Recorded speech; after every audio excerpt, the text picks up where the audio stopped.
So நீங்கள் நம்முடைய சேனலை முதல் முறையாக பார்க்குறீங்க அப்படின்னா மறக்காமல் சப்ஸ்கிரைப் அண்ட் பெல்லை கிளிக் பண்ணி வச்சுக்கோங்க. இந்த காணொளி தமிழக விவசாயிகளின் பயிர்க்கடன் தள்ளுபடி குறித்த முக்கிய அறிவிப்புகளை பற்றி விளக்குகிறது. தேர்தல் வாக்குறுதியின்படி கூட்டுறவு வங்கிகளில் பெறப்பட்ட கடன்களை முழுமையாக ரத்து செய்வது தொடர்பாக அரசு எடுத்துள்ள புதிய முடிவுகளை இதில் விவரிக்கிறது. முன்னதாக கடன்கள் பகுதியளவு மட்டுமே தள்ளுபடி செய்யப்படும் என்று அறிவிக்கப்பட்ட நிலையில் விவசாயிகளின் கோரிக்கையை ஏற்று நிபந்தனைகளற்ற முழு தள்ளுபடி வழங்கப்பட உள்ளதாக தகவல்கள் வந்திருக்கு. சிறு மற்றும் குறு விவசாயிகள் என்ற பாகுபாடு இன்றி அனைத்து விவசாயிகளுக்கும் பயனளிக்கும் வகையில் புதிய வேளாண் பட்ஜெட் தாக்கல் செய்யப்பட உள்ளதாகவும் இதில் குறிப்பிடப்பட்டுள்ளது. விவசாயிகளின் வாழ்வாதாரத்தை மேம்படுத்தும் நோக்கில் முதலமைச்சர் விஜய் இதற்கான அதிகாரப்பூர்வ அறிவிப்பை விரைவில் வெளியிடுவார் என்றும் எதிர்பார்க்கப்படுகிறது.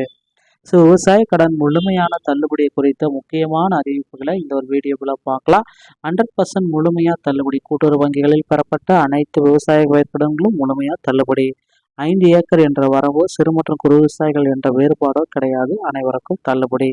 முதலமைச்சரின் அறிவிப்பு. புதிய முதல்வர் விஜய் அவர்களால் விரைவில் இதற்கான அதிகாரப்பூர்வ அறிவிப்பு விரைவில் வரும் என்று எதிர்பார்க்கப்படுகிறது. ஆரம்ப கட்ட வாக்குறுதி. தாவேகா அரசின் தேர்தல். 5 ஏக்கருக்கும் குறைவான நிலம் 100% முழுமையான தள்ளுபடி. 5 ஏக்கருக்கு மேல நிலம் 50% மட்டுமே தள்ளுபடி.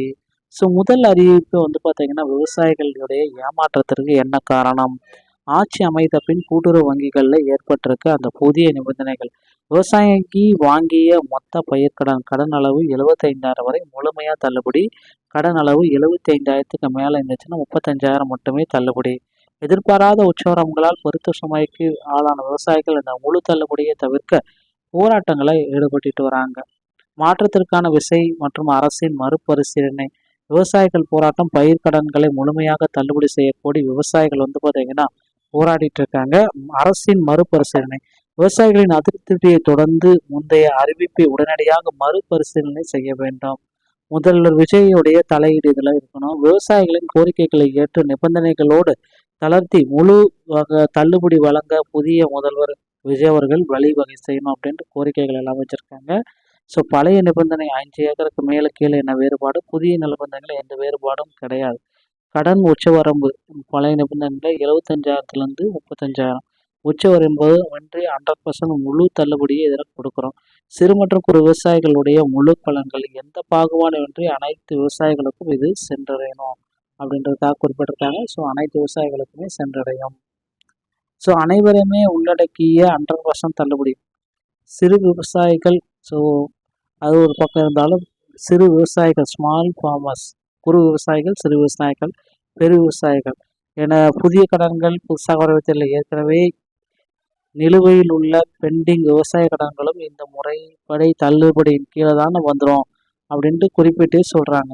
ஸோ தனி பட்ஜெட் இதற்காக பார்த்தீங்கன்னா அடுத்து என்ன அப்படின்னு பார்த்தீங்கன்னா தனி வேளாண்மைக்கு உண்டான ஒரு பட்ஜெட்டையே அரசு பார்த்தீங்கன்னா தாக்கல் செய்யறதுக்கு இந்த பட்ஜெட்டில் பொருளாதார அறிவிப்புகளாக இல்லாமல் அனைத்து விவசாயிகளும் பயனடையும் வகையில் ஒரு வாழ்வாதாரத்தையே பயன்படுத்தும் வகையில் கொண்டு வரும் அப்படின்றது எல்லோருடைய எதிர்பார்ப்புமா இருக்குது.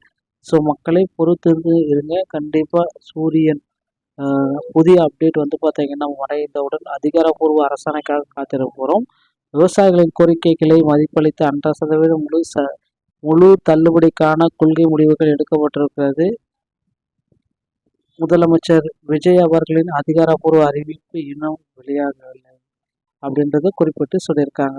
விவசாயிகளின் நீண்ட நேர கோரிக்கை முழுமையான வெற்றி பாதையாக மாறியுள்ளது. அரசு அதிகாரப்பூர்வ அறிவிப்பை விரைவில் காத்திருக்கீங்க. நண்பர்களே, இந்த மாதிரி ஒரு தகவல் உங்களுக்கு பிடிச்சிருச்சு அப்படின்னா நீங்கள் வீடியோவை சப்ஸ்கிரைப் பண்ணுங்க. ஸோ நம்ம சேனலில் பெல் ஐக்கான் கிளிக் பண்ணி வச்சுக்கோங்க. மீண்டும் ஒரு நல்ல தகவலோடு நான் உங்களை சந்திக்கிறேன். நன்றி, வணக்கம்.